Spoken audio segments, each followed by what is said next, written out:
video. Today, it's your boy again, Maxime, and we're gonna be looking at episode 3 of my WICSO series. So let's jump right into it. But before we get into that, let me give you a bit of a filler. So if you didn't watch the last episode of my WICSO series, which was more of a filler episode, we saw the Orange country go to war with this country in order to claim some population, and which was then joined by these two countries trying to gang up to destroy the Orange team. However, though the Orange team failed and basically ended up taking land from them, so in the end, the Orange team kind of won that. They kind of won this war. Elsewhere, we saw the expansion of Iran, and I believe we saw the expansion of Oman into Somaliland and Socotra, or basically into the Horn of Africa. And we also saw the kind of expansion of Egypt, I believe, and Mesopotamia further down south into Egypt. We also saw the Pink Team expand to Bulgaria and further expansion into Greece. Oh yeah, and Libya and Italy were created. And on that final note, Persia decided to expand. Alright, let's jump straight into the video. And we're gonna start things off with the purple country. The purple country. The light pink Italian country. Now, this country is relatively new. They spawned, as you all know, from last episode. And, what they're going to be doing today is, expanding, obviously. So, as the population of Purple Italy grows, they basically start claiming all the land in the Italian peninsula. Considering that since they did immigrate, really far away from an area that that none of the world has really mapped out properly yet, they're basically stuck on their own. This essentially gives the leaders of the pink Italian country the idea of nomadicism, or basically, living a nomadic life, relying on nature and stuff like that.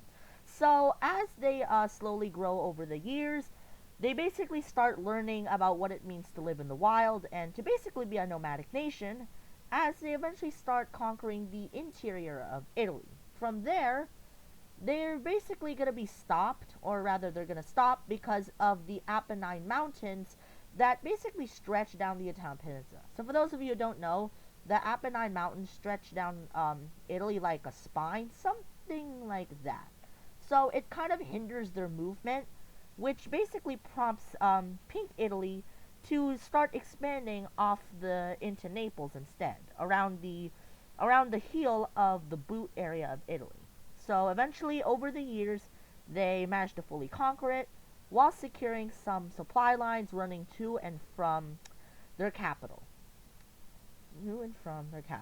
And from there, a bunch of explorers decide to go around looking for some land until they eventually find Albania, where they set up a very small colony.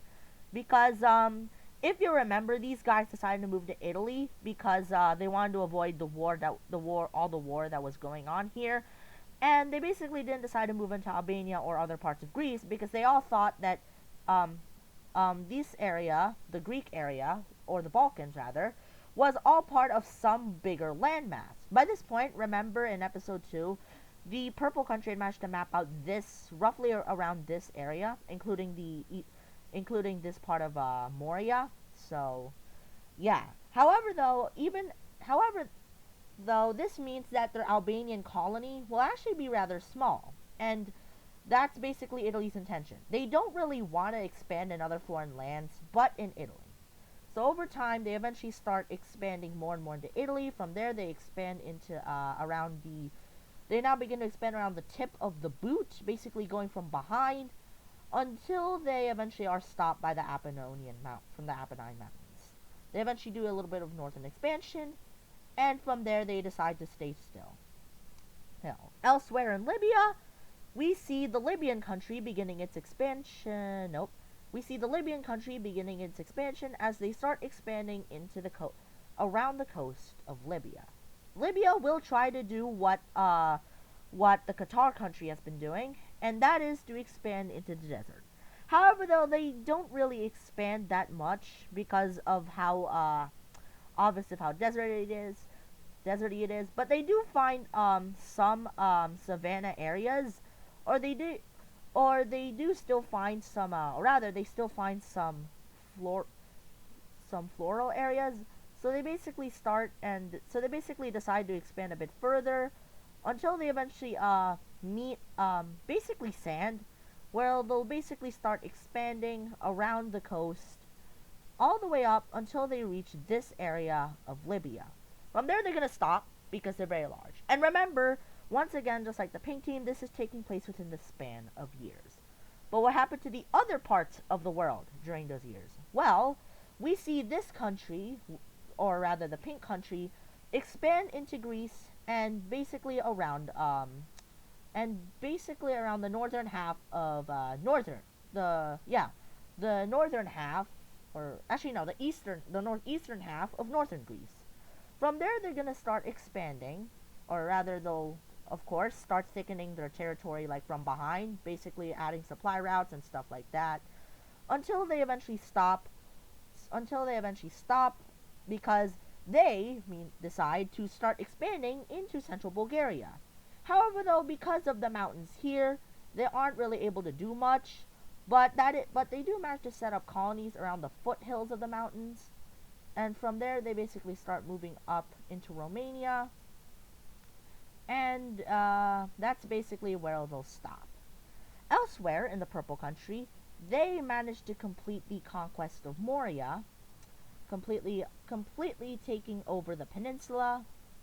And hang on a sec, guys. I need to go to the bathroom. Okay, guys, I'm back, and as mentioned, the Purple Country will conquer the Mauryan Peninsula, and they'll also discover this island and colonize both of them. From there, they'll basically start expanding once again into Greece until they eventually meet up with the Pink Country, which, remember, they're mostly on informal terms, or rather, they really haven't spoken to each other, because even though they revolted from the Orange Country and fought the Orange Country, they didn't cooperate, because the leaders of these two countries are they're petty. They're very petty. They are petty and they are selfish. They're pretty much imperialists. So, yeah. And sometimes when an imperialist meets another imperialist, they will fight over which lands they want. Now, considering that Italy, Libya, and the Pink Country have expanded massively, we will see a massive expansion, or not really a massive expansion, but a large expansion of the Purple Country around Greece until they eventually stop, conveniently not meeting up with Albania, because well, they don't want to move in too much into the mountains anymore. If you don't know, this area starts to get a bit mountainous. So yeah. So yeah. Elsewhere, around in Armenia, or rather the Caucasus, we will see Armenia start connecting up with their territory. Eventually, they do manage to connect up.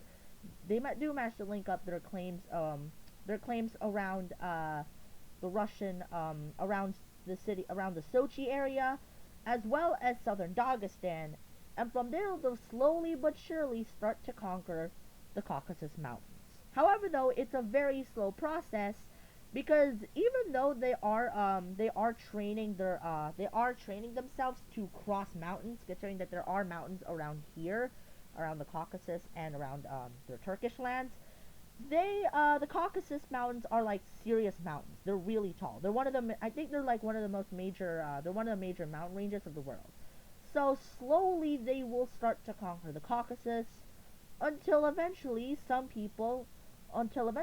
Armenians are bold enough to climb into the mountains and to plant the flag of Armenia into the Caucasus, and they eventually conquer it. From there, Armenia completes its big time goal and basically starts expanding further into around the Krasnodar Krai area, which, if you don't know, is Krasnodar Krai is a Krai of Russia. It looks something like that. So they're basically going to start conquering the southern coast. They eventually spot this piece of Crimea and conquer it. from there they'll stop because they're a little bit too long and they need to consolidate their power. But they will expand into Dagestan and will start to basically grow themselves around the Russian Caucasus and yeah. However, though, they won't expand too much because this area is mostly barren desert. Not really barren desert, but this area is mostly flat but rather barren. So they'll basically only take around this area before they'll stop and will start consolidating. From there, they send out boats to see what is in the Caspian until they eventually reach this eastern area of what would be Western Kazakhstan. From there, they expand their colony and and also manage to take this northern area. They eventually stop as they discover another colony, this time, or rather another piece of land, this time in eastern Turkmenistan, where they'll eventually expand until they link up with their colony here in Kazakhstan, proving that this area is either basically making these guys think that this area is either one big island or one big landmass. Elsewhere in Central Asia, or Turkmenistan rather, we will see Mesopotamia start conquering the Turkmenistani coast until they eventually meet up with with Armenia, in which they are friendly with. Now, even though Armenia is a bit worried that the Mesopotamians conquered the Armenian highlands, the red team by this point is they're basically kind of chill because their goal is to just consolidate as much power as they can while still maintaining control over their vast empire. They are still the most powerful country by this point. So yeah. Yeah. From there, they will basically start expanding further into, oh god, Turkmenistan, until they eventually stop because this area is mostly barren. Elsewhere in Egypt, we will see Egypt start conquering parts of Libya until they eventually conquer this half of Libya. However, by this Libya accidentally touches. Actually, no. Let me rephrase that. However, though, just as Egypt explores the western half of, I think this is called Cyrenaica, Libya will conquer the eastern half of Cyrenaica, making Libya's existence for the very first time known to the outside world, or at least a country who has connections to the outside world and is considered a part of the outside world. And as world. Now, as Egypt basically meets up with Libya, they're basically, hang on, let me rephrase that again. I'm sorry if I'm rephrasing a lot, but as Libya meets up with Egypt, Egypt is basically kind of friendly with them because, they're pretty much, they weren't aware that Libya existed, but basically the leaders in Cairo, they're basically like, well, these guys are basically Africans like us, why don't we become friends? And that's exactly what they do. And the main reason why Egypt decides to be friends with Libya in this situation, or has friendly relations with them, is because Egypt believes that they will just find much more valuable land down south in the Nile and Sudan anyway, and Sudan anyway. So eventually, we see Egypt start pushing deeper and deeper into the interior of Africa, basically establishing their claims over here. And they even start trading more and more with Libya, providing them with technology that they've received from trading. This kind of surprises Libya because the thing is, everyone knew about Egypt, or rather, the Libyans, when they left and settled down in Libya, they already knew about Egypt, considering that it already existed by the time they set sail. So yeah. So how did Libya react when they met up with Egypt? They're currently kind of unsure as of now. They're not really sure if they want to trust Egypt because remember, these guys came from the pink team basically to avoid war, and they know that Egypt was founded by a bunch of Mesopotamians who wanted to create their own empire. So they're kind of unsure, right, of Egypt as of now. But they are kind of appreciating the trading that Egypt is doing with them. Now, Egypt is currently unsure. I I know I did say that they were friendly, but it's rather that they're just unsure, and for now their relation with Libya is more so informal. So yeah, we have that. Now, else elsewhere, however, elsewhere going back to Mesopotamia, they basically conquered this area, eventually meeting up with Egypt's claims into the Nile. This kind of alerts Egypt a little bit more because the thing is Egypt wants all of this land for themselves. Now, remember Egypt is a little bit untrustworthy. Is it a little bit untrusty of the old empire, or why do I keep saying old empire? Mesopotamia, because even though Egypt did stem from Mesopotamia, they were founded by travelers who didn't like that Mesopotamia wasn't expanding anymore and so wanted to form their own empire. Initially, these now I'll give you a bit of a lore dump here. Initially, these guys did want to remain loyal to Mesopotamia, but after setting up in land in Cairo and making a lot of money from trading their wheat, they decided that you know what, we're gonna start our own empire, and that's some additional lore of Egypt. Now, how's Egypt react? Now, how's Egypt's reaction to the Red Team touching the Nile? Well, let's just say they're a little bit suspicious, and they're even a little bit alerted, a little bit hostile, which means hostile. And basically, as Mesopotamia colonizes this land, Egypt basically sends them a message saying, "Hey, this is our land. Please don't try to do anything funny." To which Mesopotamia is like, "We're not really trying to do it." To which Mesopotamia is like, "We're not really doing anything funny." Or actually, no, rather. To which Mesopotamia is like, "Yeah, I'm not doing anything funny. Chill, chill." And basically, Egypt is like, "But the Nile's mine. I mean, I did come here first." And Mesopotamia is like, well, they're basically like, all right, well, if that's the case, then why don't we sign a treaty? And so that's what they do. In this territorial agreement, Egypt gains this bit of land from Mesopotamia. This makes them a little bit happier because now Mesopotamia is blocked from the riches of the Nile. Now, why did Mesopotamia willingly give up this land? Well, even though they know of Egypt's increasing wealth and power, they kind of really don't care about the land because they believe that they will just find more land elsewhere. So they don't really go too far. However, though, as Mesopotamia starts mapping out more of Africa, they once again meet in the southern Nile. At which point Egypt is like, can you move? To which Mesopotamia is like, there's Mesopotamia this time is like, no, no. The main reason why?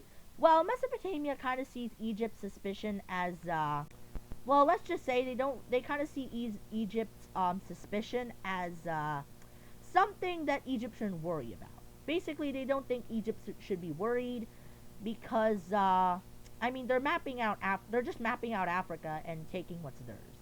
Egypt, however, is not really all too well about this because they believe that the Nile is theirs and that all of the fertile land in the Nile or around it is theirs. So when Mesopotamia colonizes, or rather, as Mesopotamia colonizes this land, Egypt is like, "Yo, what are you doing?" And Mesopotamia is like, "Dude, chill. I'm just colonizing Africa." And as they expand Africa, and from there, Africa, to which Egypt is, and how's Egypt's reaction to this? Well, they're a little bit worried because the thing is, by this point, Mesopotamia is still the strongest country in the world. So, yeah, Egypt is a little bit scared of this, considering that they kind of have some sort of, I wouldn't want to say that Egypt has an animosity towards the Mesopotamians, but they don't really like Mesopotamia because they stop them from expanding, and yeah. So basically, Egypt wants to assert its hang on, to what? Egypt basically wants to assert its independence, whilst Mesopotamia is basically allowing them independence. However, though, Egypt is wary of the old empires. Why do I keep saying old empire? Mesopotamia's expansion near their territories in Egypt, or rather down the Nile, because again, they want this land for themselves. I'm sorry if I had to repeat that several times. Once again, this video was unscripted. Now, elsewhere, what's happening in Oman? Well, considering that Oman is a bit of a rising power, they will eventually make their way down the coast of Yemen, eventually ending up in Djibouti, where they basically find out that they own, or rather, that they've just claimed another strait for themselves.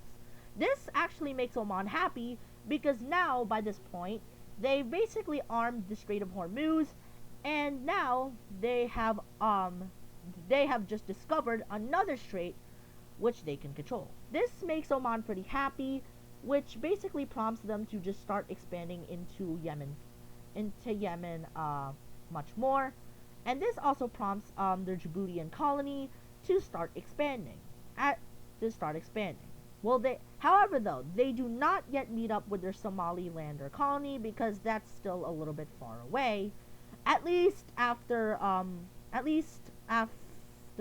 few months, or no, at least after a year passes. A year later, a year later, as I just said, Oman will officially link up their Djiboutian colony with their colony in Somaliland, officially establishing the first and largest colonial possession in the world, which makes Somalia pretty happy. Now, who has the second largest colonial claim in the world?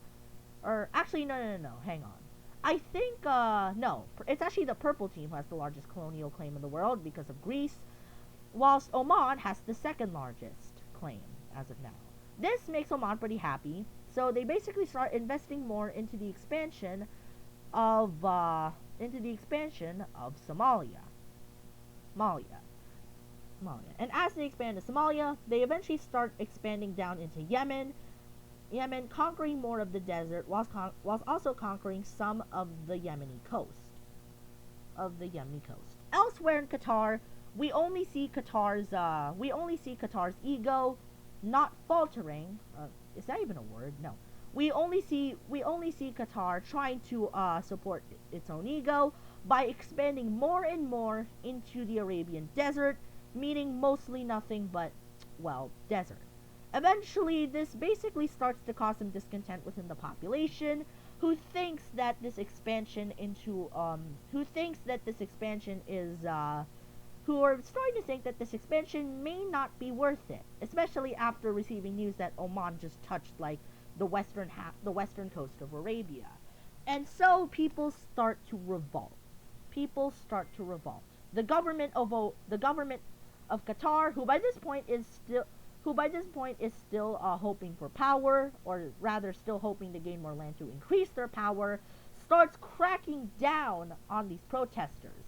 This, however, only grows the amount of discontent in Qatar, as the people by this point are demanding that Qatar stop their expansion, or else they will demand military intervention from either Mesopotamia or Oman, who they claim will want to liberate them.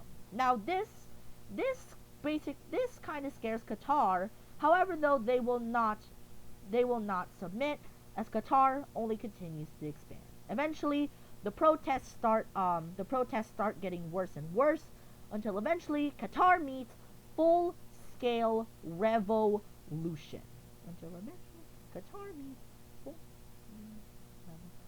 And as full-scale revolution meets them, we see a large group around the border areas with Mesopotamia breaking off and basically rooting to unite with Mesopotamia, and looking to unite with Mesopotamia. Now, these people in the north haven't really been touched in a while.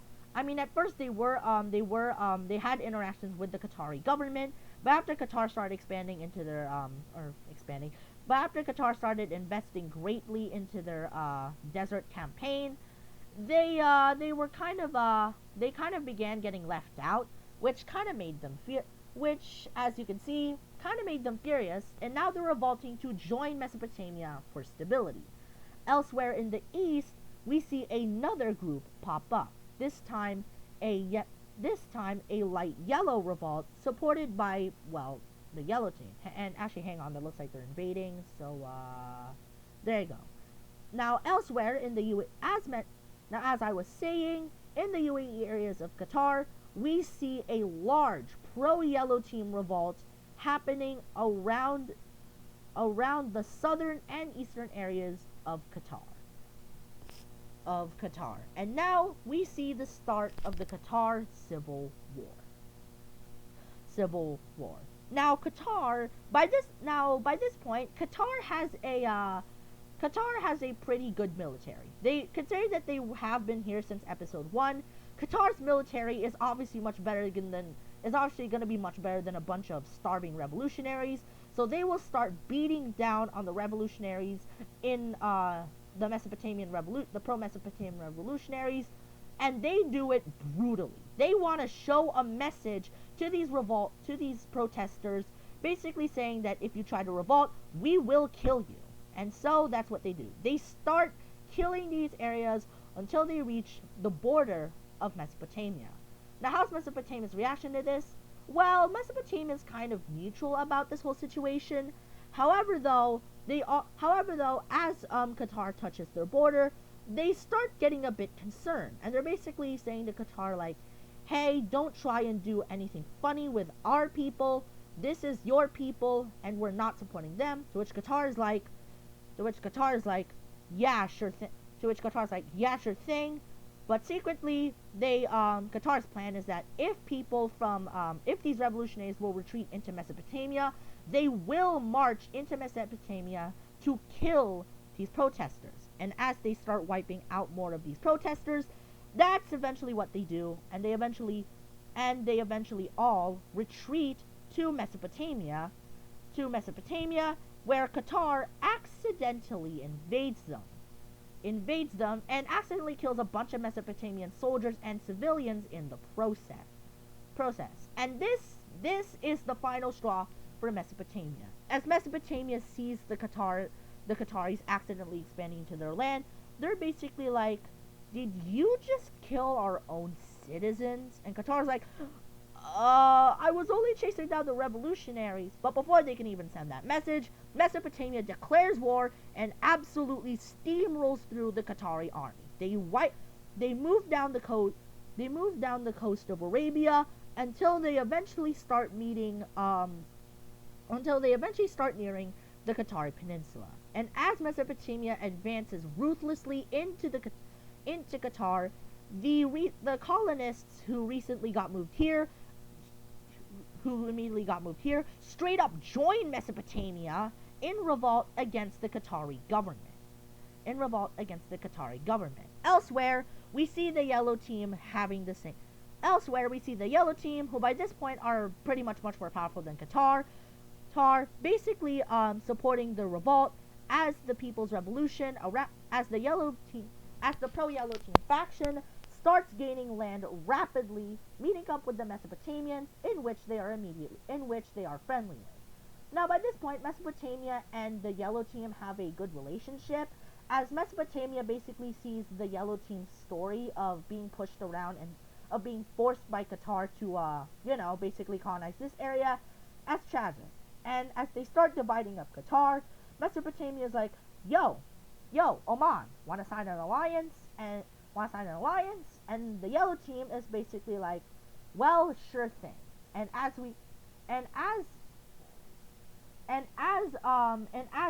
Mesopotamia and Oman start marching up Qatar, we see the very first alliance ever signed in my WICSO series, the very first of its kind, and that, my friends, is none other than the Rounded Rectangle Alliance, and that is none other than the Rounded Rectangle Alliance. That, my friends. Now, hang on. What am I gonna say here? And as this alliance is signed, this shocks the world. understandably, because this move suddenly increased the power of Mesopotamia and Oman, Oman, and Oman. Now, hang on, let me go ahead and find a way and see if I can copy this. And Oman. And Oman. And hang on. Let me just do this real quick. So as I was saying, the rounded rectangle alliance is born as Oman and Mesopotamia signed the very first alliance in WICSO history. You can't see that. Hang on. Let me just go ahead and Alright, so as mentioned, the yellow team and Mesopotamia will sign the very first alliance, that being this alliance, that being the rounded circle alliance, the rounded rectangle alliance. It actually looks like a circle. Hang on, let me go ahead and remove this. Let's give them a new shape. Hang on, I actually can't do it. Let's give them a new shape. What would be a better shape here? Let's see. Oh, a triangle. Oh, a triangle. There you go. Oh, a triangle. Hang on. How do you copy paste this? Frick.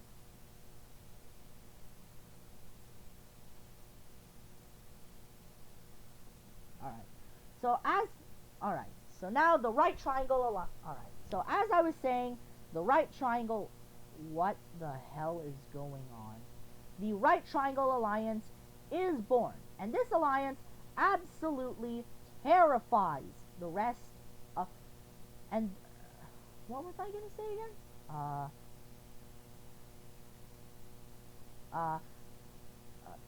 Okay, I'm sorry, I can't find the right words right now, but as mentioned, this alliance shocks the world. Alright, anyways, back to Qatar.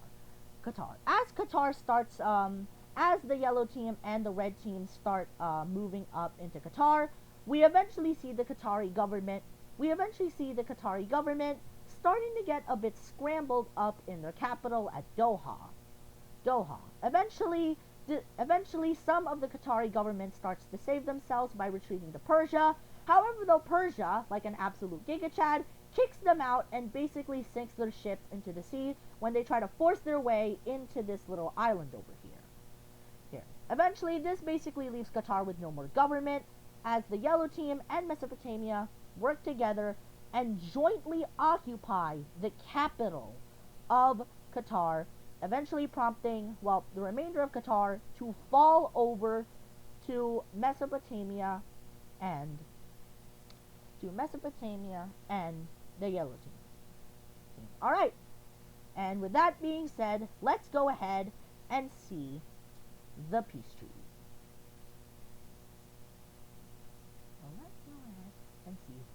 By the way, I will update this later, so bear with me here. Hang on. So first of all, in this peace treaty, Mesopotamia will completely annex all of the areas that joined them. Hang on, let's go ahead and actually expand that. So as mentioned, as they moved down Qatar, more and more of their areas did eventually come and join them. Elsewhere, we see the yellow team. Do the same thing with the pro yellow team revolt, as the pro yellow team revolt completely decides to fold themselves into Oman. Now, what happens to the rest of Qatar? Well, let's just say that their land will be getting, if I can choose the right color, yes. Now, as for Qatar, well, they will absolutely get punished. Qatar will be let's just say Qatar will get absolutely decimated and punished. Qatar will be forced to give up all of their Arabian lands to both Mesopotamia and Oman. Essentially leaving them with basically just this. Essentially leaving Qatar to just the peninsula. the peninsula. Elsewhere, we actually see Persia gaining something, as Persia actually gains Bahrain after they kicked out the politicians of the Qatar country who attempted to escape to their island here that is, I think, called Bandar Abbas. So so in the peace treaty, what was I saying? So in the peace treaty, Persia gains this island, and as for the rest of Qatar, well, let's just say that it's given over to well, as a bit of a reward, Persia also gets the remainder of Qatar, completely ending the country. Qatar completely ending the existence of Qatar as a sovereign nation. Now, why does Persia gain this much? Well, the simple answer is that they did kick out the politicians of the Qatar country, as mentioned.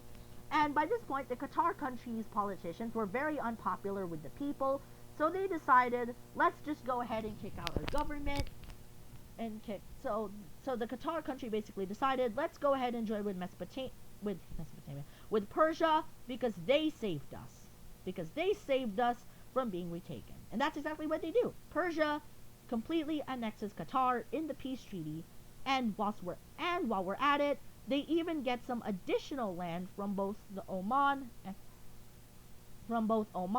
and the Red Team. From both Oman and the Red Team. Hang on, let me go ahead and fix that real quick.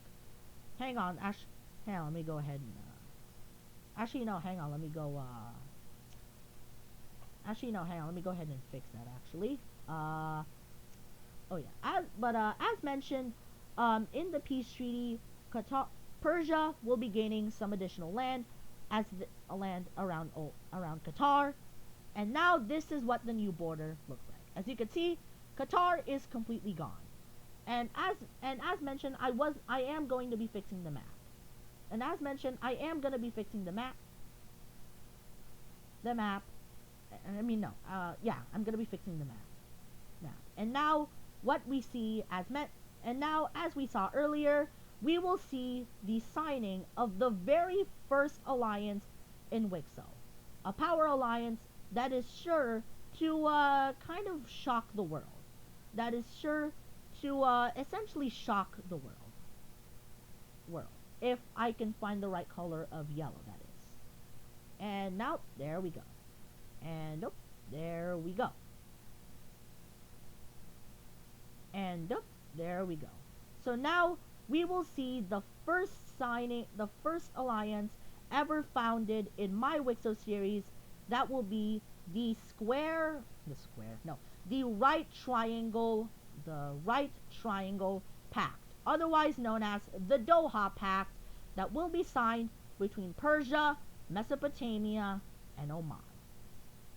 Now, as mentioned earlier, this will shock the world, as the first alliance in WICSO is formed out of friendship and unity, a concept that during this point in time is basically seen as impossible. And with all that being said, I think it's time that we end this video. Now, I'm sorry if I stuttered a lot or if I paused a lot in this video, but that was only because of, once again, all of my videos are unscripted. Now, I may actually be making a grave mistake uploading this video as I speak, because this is 38 minutes and my longest video has only been 24 minutes. But with all that being said,